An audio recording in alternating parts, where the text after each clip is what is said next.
Hey guys, welcome back to XDA. If you've ever installed a custom ROM on your system, chances are you've installed a custom kernel with it. Or you probably just installed a custom kernel on a stock ROM. Either way, those custom kernels come with tweaks and different functionalities that you're actually able to manipulate. So you don't just have to install the kernel the way it comes out of the box. You can even modify it to something that you're more comfortable with. So without further ado, we're going to talk about 3 different applications that will give us the ability to control those functions. Now, they're not required to be together. They're independent of each other, but at least 3 different flavors, right? So let's check it out.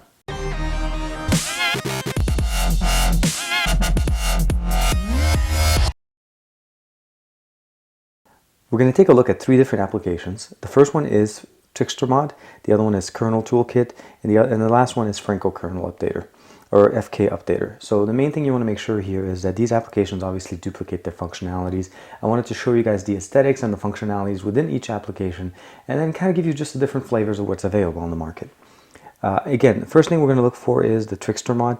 Trickster Mod is available in Pro and regular free version. The free version does have some options for you to use, but a lot of the main functionalities come in when you go into the Pro, namely the dark theme. Generally by default comes with a light theme. When you first log in, you are greeted with the first thing, which is the info tab. Most applications start off that way. You have a little gear setting here to be able to set the kernel settings on boot, get notification updates, status, changing the temperature to Fahrenheit if you like to see the measurement, system language, and then of course the theme here on the right side. On the left side is where you're able to start seeing some of the different functionalities. You can go into tools, you go in and you can actually start setting different things within the system. The main thing is obviously keep screen on when active, ADB wireless port if you don't have that turned on. Some of these things have to be supported within your kernel, so please be aware that the functionalities that I'm showing here have to be actually built in to your kernel. If they're not, they won't work. Last that we can get into is general. We're able to go into the min-free control, the I/O controller here, the advanced, the minimum read-ahead buffer. You can change that value over there. Frequency clock, minimum and maximum. This is sometimes things that you can control within your kernel, so you can maybe save some power by reducing the maximum power, or you can even try to overclock. Some of them do come overclocked out of the box, so you can obviously downgrade the speed. It tells you which governor, which is blue active. This is based on the kernel that I have installed on my device, and of course specifics. We can go in here. GPU governor, vibration strength, force fast charge. Fast charge is something that is interesting on the new devices with the Qualcomm chips, because they already by default come with fast charge, but this is enabled, or this is built in for devices that didn't have that. Unfortunately, once you turn it on, it disables USB mounting, so you can't mount folders or USB on the go kind of things.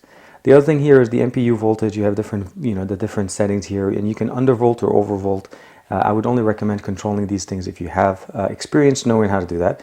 And of course, we can go into the screen for screen calibration for this device.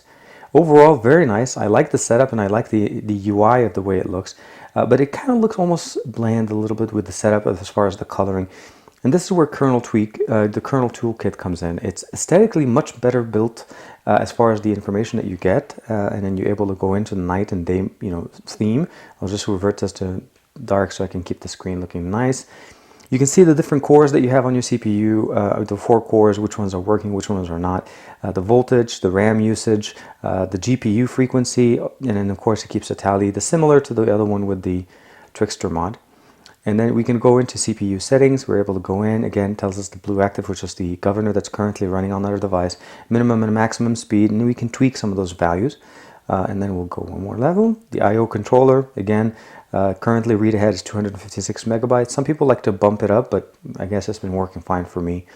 Again, USB fast charge. You see some of those same things come back again. Aesthetically, it's just different. And you notice the tabs here are actually also present on the top. So if I swipe to the right, I am able to get the same information.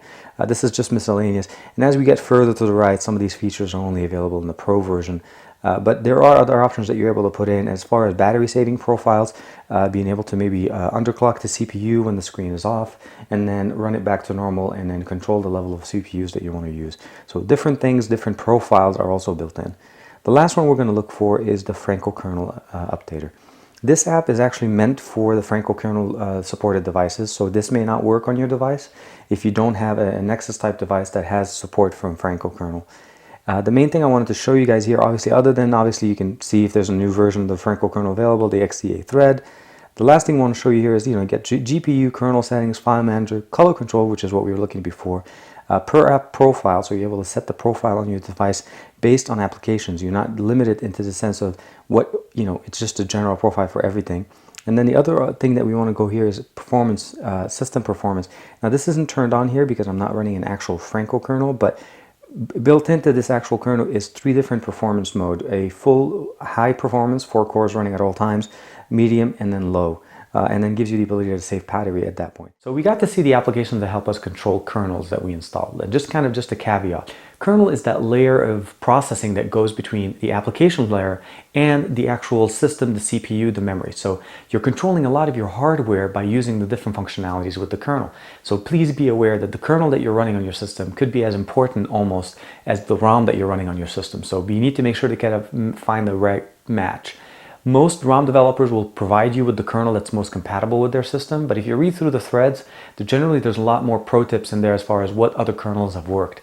For me, Frankl kernel has been kind of a staple that works great with Nexus devices.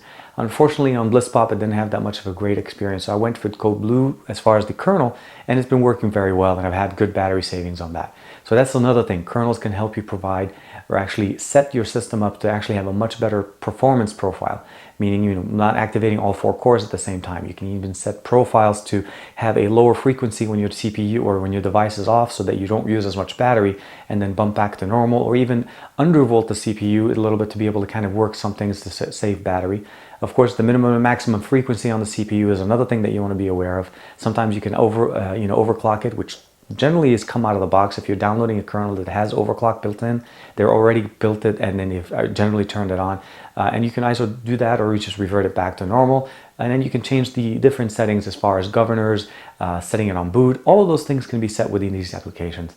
And generally when you download a kernel, these things are not included. So they'll just reference them, and they expect you to be able to basically go out and control them. But I don't want to go ahead and ramble too much as far as what you can do with a kernel, what you cannot do with a kernel, but it is a great tool, specifically if you're interested in changing different ROMs and kernels. This will help you a lot. Please let me know in the comments if you guys have used other applications. I'm aware, obviously, that there are other applications that do the same functionality. And just, let me know what you guys use and if you've liked these or if you've used these before. Other than that, as usual, like and subscribe to this channel, like and subscribe to my channel, and I will see you guys soon.